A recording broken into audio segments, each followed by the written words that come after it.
오늘 신명기 방금 읽은 16장 그리고 17장 말씀을 가지고 하나님을 하나님 되게 하라라는 제목으로 하나님 말씀 나누겠습니다. 무슨 일이든 하는 것도 중요하지만 잘하는 것이 중요합니다. 공부하는 것 중요합니다. 그러나 잘해야 되겠죠. 일하는 것 중요합니다. 그러나 효율적으로 잘해야 합니다. 잘하지 않으면 하는 것이 헛수고가 될 수 있고 또 더 나아가 그 하는 것이 문제가 될 수 있기 때문입니다. 여러분, 신앙도 마찬가지입니다. 하는 것 중요합니다. 그러나 말씀대로 해야 합니다. 오늘 17장 말씀은 16장 18절 이하부터 시작되는 말씀입니다. 한마디로 공의로 하라라는 말씀에 이어지는 이야기입니다. 공의가 뭡니까? 하나님의 뜻, 오늘날 우리에게 주시는 말씀이죠. 그러니까 말씀대로 살아야 되고 말씀대로 신앙생활해야 된다라는 것입니다. 벗어나면 헛된 열심, 헛된 행동이 될 수 있다라는 것입니다. 차마다 내비게이션이 있습니다. 길을 가르쳐주는 기계입니다. 그런데 자꾸 가르쳐주는 대로 가지 않으면 내비게이션이 혼선을 가져옵니다. 물론 다시 그 자리에서 목적지를 잘 찾아줍니다. 그러나 시간을 보고 키로수를 보면 이전에 가르쳐준 것보다 훨씬 시간이 길어지고 키로수도 길어진 것을 보게 됩니다. 내비게이션을 볼 때마다 우리 신앙인의 삶을 보게 됩니다. 하나님이 성령의 음성으로 또 성경의 음성으로 우리 길을 인도하십니다. 선한 길로 인도하십니다. 그런데 자꾸 순종하지 않아요. 그러면 하나님이 버리십니까? 그렇지 않습니다. 다시 인도하십니다. 문제는 시간이 길어져요. 문제는 거리가 길어져요. 저는 잠언 말씀을 좋아합니다. 특별히 너는 범사의 그를 인정하라. 그리하면 내 길을 지도하시리라. 이 말씀 좋아합니다. 왜 좋아합니까? 그 말씀을 영어로 보면 네가 하나님 앞에 순종하면 너의 길을 직선으로 만들어주겠다라는 뜻입니다. Make your face straight. 영어 자꾸 안 쓰려고 하는데 우리 딸이 하도 발음이 안 좋다 그래갖고 너의 도보, face, 너의 길을 make straight, 직선으로 만들어준대요. 언제? 순종하면. 이 내비게이션과 똑같아요. 여러분, 하나님 말씀대로 살지 않는다고 하나님이 우리 버리지 않습니다. 우리 지옥 가지 않습니다. 그런데 문제는 뭡니까? 하나님 말씀대로 살지 않으면 자꾸 돌아가요. 자꾸 어려운 길로, 자꾸 길어지고 힘들어지고 많아집니다. 그러므로 하나님 앞에 순종하는 것이 결국 우리를 위한 것이다 라는 것입니다. 우리가 하나님 말씀 앞에 순종하고 예배드리되 잘 드리고 특별히 신앙생활하되 잘하는 저와 여러분 되길 바랍니다. 그런 의미에서 오늘 세 가지 면에서 특별히 신중하고 잘하라 라고 가르쳐 줍니다. 첫 번째, 드림에 있어서 신중하라. 두 번째, 판단에 있어서 신중하라. 그리고 세 번째는 마지막에 가르쳐 드리죠. 하나씩 살펴보죠. 첫 번째, 드림에 있어서 신중하래요. 1절 함께 다시 한번 읽겠습니다. 17장 1절입니다. 시작. 무릇 흠이나 악질이 있는 우양은 내 하나님 여호와께 드리되 말지니 이는 내 하나님 여호와께 가증한 것이 됨이니라. 안 드리는 것보다 드리는 게 낫다. 아니래요. 하나님이 드리는데 오히려 흠이 있는 걸 드리면 결함이 있거나 부정한 것을 말합니다. 그러면 하나님이 오히려 가증하게 여기신대요. 하나님은 거룩하신 분입니다. 전능하신 분입니다. 모든 것을 다 아시는 분입니다. 그런 분에게 이런 것을 드리면 안 된다라는 것입니다. 하나님이 우리에게 생명을 주셨습니다. 죄 가운데 구원하여 주셨습니다. 그 하나님의 은혜에 감사하여 마땅히 최선을 다하여 드려야 되는데 흠이나 악질이 있는 이러한 부정한 것이나 결함이 있는 것을 드리면 안 된다라는 거예요. 여러분, 우리가 잊지 말아야 되는 건 하나님은 드리면 무조건 좋아하는 게 아닙니다. 드린다고 좋아하는 게 아니라 흠 없는 걸 좋아하세요. 말라기서에 보면 이런 말씀이 있습니다. 말라기서 1장 8절에서 10절에 만군의 여호와가 이르노라 너희가 눈먼 희생으로 드리는 것이 어찌 악하지 아니하며 저는 것 병든 것으로 드리는 것이 어찌 악하지 아니하냐. 이제 그것을 너희 총독에게 드려보라. 그가 너를 기뻐하겠느냐 너를 간합하겠느냐. 만군의 여호와가 이르노라 너희는 나 하나님께 은혜를 구하기를 우리를 궁일이 여기소서 하여 보라. 너희가 이같이 행하였으니 내가 너희 중 하나인들 받겠느냐. 만군의 여호와가 이르노라 너희가 내 단 위에 헛되이 불사르지 못하게 하기 위하여 너희 중에 성전 문을 닫을 자가 있었으면 좋겠도다. 내가 너희를 기뻐하지 아니하며 너희 손으로 드리는 것을 받지도 아니하리라. 여러분 얼마나 가슴 아프고 무서운 말씀입니까? 하나님이 성전 문을 차라리 닫았으면 좋겠대요. 조심스럽게 말씀드립니다. 어쩌면 이 코로나가 우리 한국교회에 주는 경고인지 몰라요. 하나님이 문 좀 닫았으면 좋겠대요. 그렇게 예배 드릴 거면, 그렇게 신앙생활 할 거면 아예 문 좀 닫았으면 좋겠대요. 교회 문 좀 닫았으면 좋겠대요. 니들이 높은 사람에게 그렇게 드리겠느냐? 하물며 나를 섬긴다고, 나를 불쌍히 여겨달라고 오는 자들이 드리는 걸 보면 기가 막히다라는 거예요. 여러분, 저나 여러분이나 하나님 앞에 예배 드려주면 하나님이 감지덕지하지 무슨 소리예요? 무슨 교회를 나가는 게 교회를 나가 주는 것처럼 생각해요. 여러분 무슨 소리예요? 우리를 위한 거지. 하나님을 위한 게 아니라 우리를 위한 거예요. 그런데 마치 내가 오늘 교회 나와 줬습니다. 오늘 내가 헌금 드려 줬습니다. 하나님이 성전 문을 좀 닫았으면 좋겠대요. 얼마나 무섭고 얼마나 끔찍한 이야기입니까? 하나님을 하나님 되게 해야 돼요. 그 첫 번째가 뭡니까? 드림에 있어서 잘 드려야 돼요.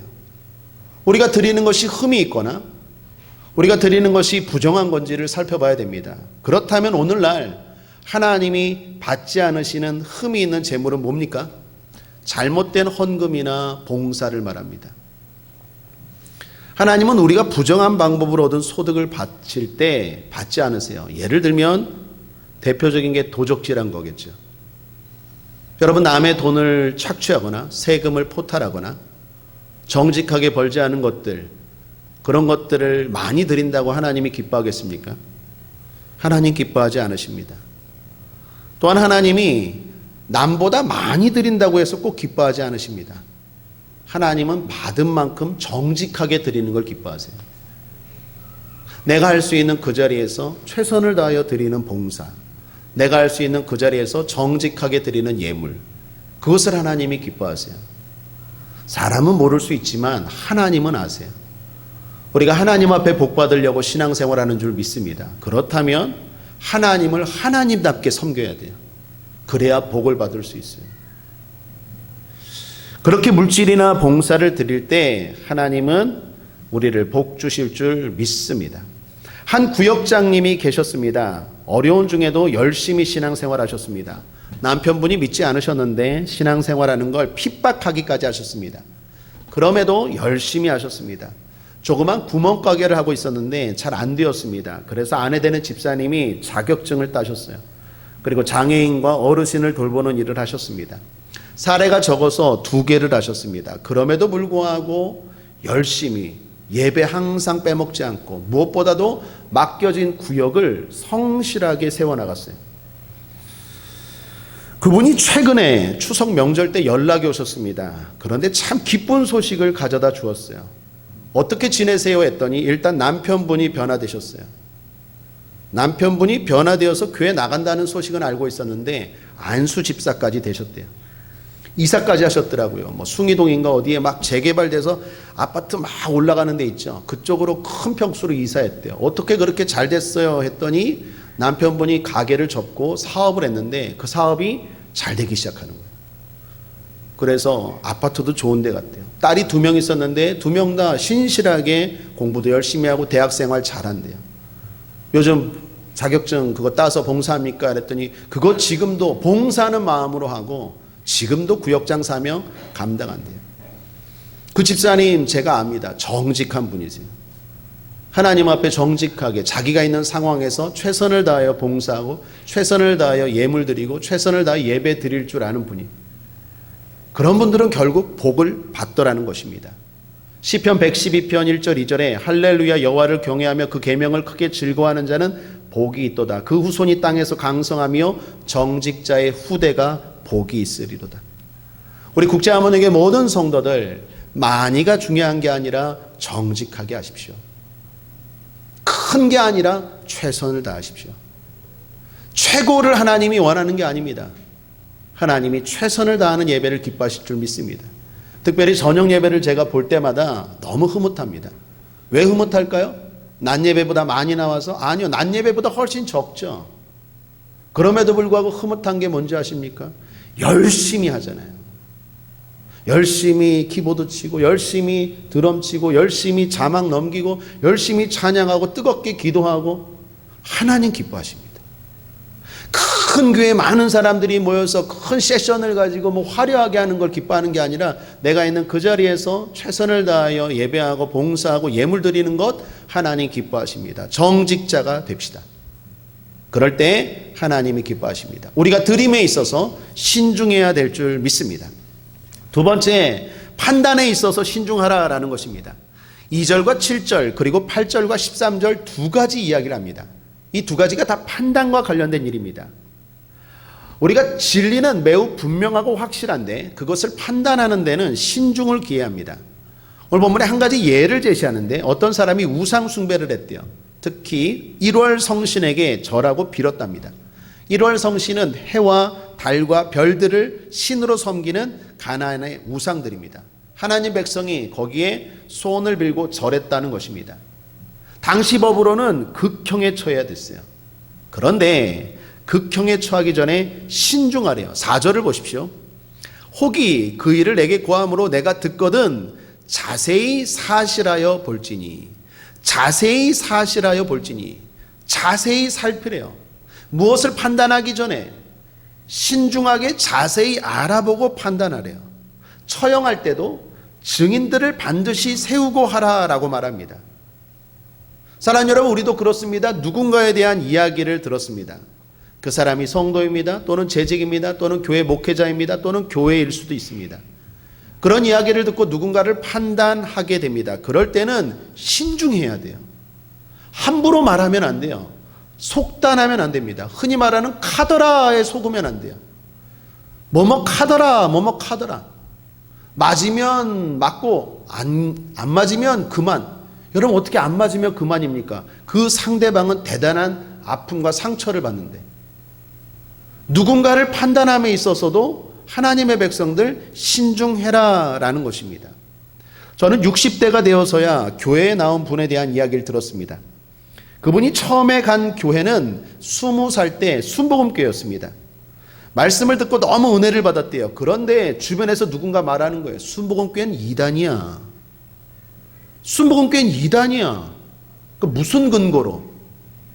자세히 알아보지도 않고 순복음교회는 이단이. 이분이 물었대요. 왜 이단인데? 예배 때 박수를 쳐. 예배 때 박수를 치는 게 왜 이단이에요? 여러분, 시편 150편에 보면 박수는 물론이거니와 소고와 춤추고 장구와 큰 소리 나는 재금으로 현악과 퉁소까지 동원해서 예배하고 주님을 높이고 찬양하라고 했는데 박수를 치는 게 무슨 이단이에요? 그 뭣도 모르는데 그 말에 이분이 속아서 교회를 안 나간 거예요. 그렇게 안 나가다가 40년을 허송세월하고 60세가 되어서야 다시 교회에 나오게 되었대요. 얼마나 억울하고 답답하겠습니까? 첫 번째 문제는 본인이고, 두 번째는 카더라, 생각 없이 툭 던진 말이 남의 40년을 허비하게 만들었다라는 것입니다. 하나님 기뻐하지 않겠죠. 야고보서 4장 11절 12절에 형제들아 피차에 비방하지 말라. 형제를 비방하는 자나 형제를 판단하는 자는 곧 율법을 비방하고 율법을 판단하는 것이라. 내가 만일 율법을 판단하면 율법의 준행자가 아니요 재판자로다. 입법자와 재판자는 오직 하나이시니 능히 구원하기도 하시며 멸하기도 하시느니라. 너는 누구간데 이웃을 판단하느냐. 판단 주의해야 합니다. 또 하나, 오늘 성경이 판단과 관련해서 다른 예를 하나 제시합니다. 성중에서 다툼이 일어났답니다. 시시비비를 가려야 하는데 아주 판결하기가 어렵습니다. 서로의 주장이 나름 합리적입니다. 그럴 때는 이렇게 하래요. 10절 함께 읽어보죠. 시작. 여호와께서 택하신 곳에서 그들이 내게 보이는 판결의 뜻대로 내가 행하되 무릇 그들이 내게 가르치는 대로 삼가 행할 것이니. 당시 지방에는 7명에서 23명의 장로들로 구성된 지방 재판정이 있었습니다. 그런데 여기서 해결하기 어려운 것은 여호와께서 택하신 곳에 가서 판결의 뜻을 물으래요. 여기서 택하신 곳이 어딜까요? 예루살렘입니다.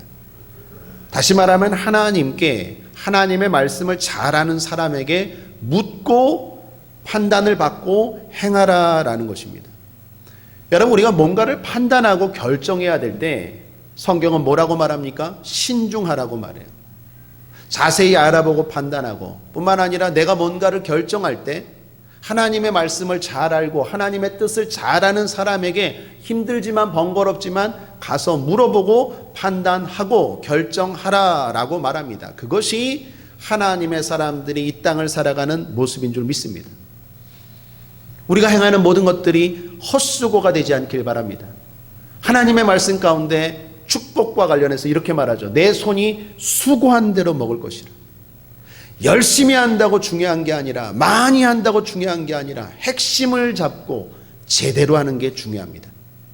그것은 하나님이 우리에게 가르쳐 주시는 줄 믿습니다. 그러므로 사랑하는 여러분, 자기 소견대로, 때로는 또 인터넷을 통해서나 때로는 또 급작스럽게 뭔가 결정하는 것이 아니라, 판단하는 것이 아니라 하나님 앞에 신중하는 저와 여러분 되길 바랍니다. 마지막 세 번째는 권력에 있을 때 신중하라라는 얘기입니다. 14절부터 오늘 끝절까지 20절까지입니다. 왕을 세울 때 조건을 이야기하고 있습니다. 그게 세 가지입니다. 왕은 첫째, 말을 많이 두지 말라. 둘째, 아내를 많이 두지 말라. 셋째, 은금을 많이 두지 말래요. 말은 뭡니까? 군사력입니다. 권력입니다. 아내는 뭡니까? 쾌락입니다. 뿐만 아니라 가까운 사람이라 할 수 있습니다. 은금은 뭡니까? 돈입니다. 재물입니다. 왜 왕이 이런 것들을 가까이 두지 말아야 됩니까? 하나님을 의지하는 것에 방해가 되기 때문이에요. 여러분, 오늘날 우리도 그렇습니다. 우리를 왕 같은 제사장이라고 말합니다.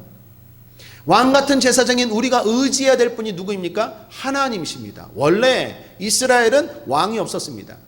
하나님은 이스라엘에 왕을 세우려고 하지 않았어요. 하나님이 직접 왕이시기 때문에. 그런데 이스라엘 백성들이 왕을 달라 그랬어요. 그래서 세운 왕이 사울이고, 그리고 다윗이고, 그리고 이어지는 왕이에요. 그들이 원해서 왕을 세웠지만 왕은 하나님의 대리인이에요. 오늘 우리의 삶 가운데도 그렇습니다. 우리가 진짜 의지해야 될 분은 하나님이신 줄 믿습니다. 그러므로 하나님보다 더 사랑하는 것은 복이 아니라 화가 될 수 있다라는 것입니다. 모든 것이 복이 될 수도 있고 화가 될 수도 있는 건 우리에게 달려 있습니다. 여러분, 솔로몬을 보십시오. 솔로몬이 하나님을 의지했습니다. 하나님을 섬겼어요. 그랬더니 일천번제를 드릴 정도로 믿음이 좋았던 솔로몬에게 하나님이 부귀영화를 주셨어요. 복을 주셨죠. 근데 솔로몬이 그 복을 의지했어요. 결국 그 복이 화가 됩니다. 솔로몬은 끝이 안 좋은 인생이에요.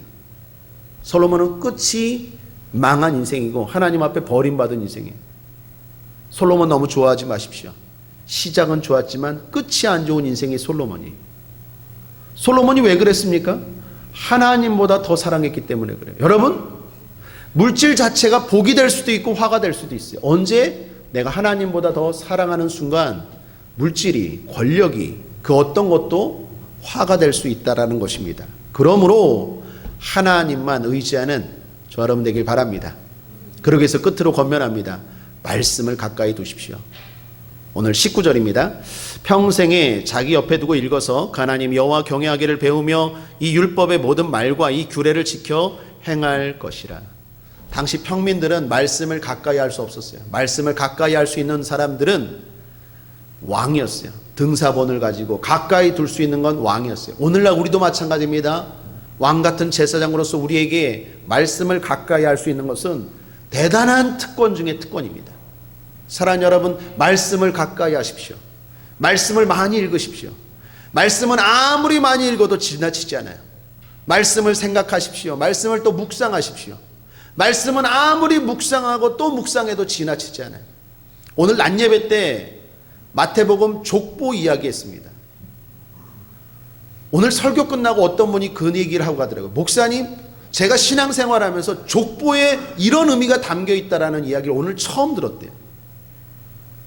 누구도 예수님의 족보를 그냥 읽었지 여기에 그런 의미가 담겨 있어?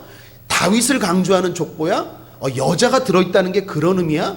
이게 그런 의미였어? 그런 뜻이었어? 라고 본 사람이 몇 명 안 됐다라는 거예요. 그분도 수십 년간 예수님 신약성경 마태복음 읽었지만 족보 그냥 이름 하기도 번거롭고 말하기도 어려운 이런 사람들 무슨 의미가 있나 그냥 흘겨 넘어갔는데 오늘 설교 듣고 그 말 해주고 가더라고요. 보람이 있더라고요. 여러분, 하나님의 말씀을 아무리 많이 읽어도, 아무리 생각하고, 아무리 자세히 봐도 지나침이 없어요. 말씀을 가까이 하십시오. 말씀이 나를 붙잡아줘요.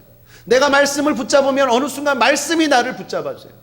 가난해도 무너지지 않고, 교만해서 넘어지지 않고, 오늘 말씀처럼 좌로나 우로나 치우치지 않고, 오늘 신명기 17장 말씀처럼 천자이 행하지 않게 해요. 천자이가 뭡니까? 세상 모르고 교만하게 방자하게 행동하다라는 뜻입니다. 우리가 어떤 상황에서도 중심을 잡고 오뚜기처럼 살아가는 비결은 하나님의 말씀을 가까이 하는 것입니다. 그렇게 할 때 하나님이 복 주실 줄 믿습니다. 끝으로 20절 함께 읽겠습니다. 시작. 그리하면 그의 마음이 그 형제 위에 교만하지 아니하고 이 명령에서 떠나 좌우로나 우로나 치우치지 아니하리니 이스라엘 중에서 그와 그의 자손의 왕위에 있는 날이 장구하리라. 장구하리라. 우리 국제하모니교회 모든 성도들의 축복이 계속 이어지기를 주님의 이름으로 축원합니다. 말씀을 정리합니다. 하나님을 하나님 되게 하라라는 제목으로 오늘 신명기 17장 말씀 나누었습니다. 우리가 행하는 모든 것은 하나님 앞에서 하는 것입니다. 하나님께 드리는 것입니다. 그러기에 신중하고 또 주의해야 됩니다. 드리는 예물이나 봉사에 있어서 신중해야 됩니다. 많이가 중요한 게 아니라 정직하게 해야 됩니다. 최고가 아니라 최선을 다해야 됩니다. 남을 판단함에 있어서 무엇인가 결정함에 있어서 신중해야 됩니다. 하나님의 말씀의 뜻대로 기도하고 신중하게 판단하고 결정해야 됩니다. 특별히 힘이 생겼을 때, 특별히 복을 받았을 때 신중해야 합니다. 하나님 말씀 늘 가까이 하고 중심을 잡고 조금 잘 된다고 교만하지 않고 하나님을 의지함으로 계속 장구하게 잘 되는 우리 국제하모니교회 모든 성도들 되기를 주님의 이름으로 축원합니다. 기도하겠습니다. 하나님 아버지 감사합니다. 하나님을 하나님 되게 섬길 줄 아는 우리 모두가 되게 하여 주옵소서. 오늘 우리가 드리는 예배가 하나님께 드리는 예배, 하나님께 드리는 찬양, 하나님께 드리는 기도, 하나님께 드리는 예물 되길 원합니다. 하나님이 우리 성도들을 복내려 주시옵소서. 감사드리며 예수님의 이름으로 축복하고 기도했습니다. 아멘.